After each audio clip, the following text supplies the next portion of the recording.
आज हम बात करने वाले हैं फैराडे के विद्युत अपघटन के प्रथम नियम की। देखो, फैराडे ने विद्युत अपघटन के दौरान इलेक्ट्रोडों पर निक्षेपित पदार्थों की मात्रा ज्ञात करने के लिए दो नियम देते, जिनमें से प्रथम नियम ये कहता है कि इलेक्ट्रोडों पर निक्षेपित पदार्थ की मात्रा इलेक्ट्रोड पर आवेश की मात्रा के समानुपाती होता है।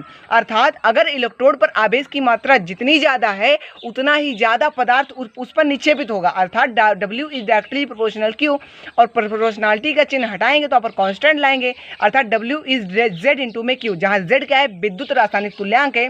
और चूंकि आपको ये तो पता ही होगा, आवेश बराबर होता है धारा गुणे समय, यानी कि W बराबर ZIT, जहां Z विद्युत रासायनिक तुल्यांक, ये मत भूलना।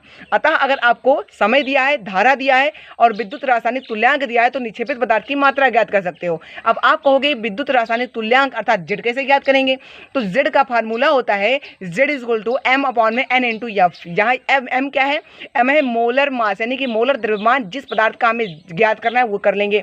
N फैक्टर यानी कि संयोजकता, उस पदार्थ की या फिर तत्व की संयोजकता क्या है, और F है फैराडे का कांस्टेंट अर्थात 96,500 कूलाम रख देंगे। इस प्रकार से आपको Z का मान पता चल जाएगा। Z का मान पता चलते ही आप निक्षेपित पदार्थ का द्रव्यमान अर्थात W का मान ज्ञात कर लेंगे। अब आगे चर्चा करेंगे फैराडे के विद्युत अपघटन के दूसरे नियम की। तब तक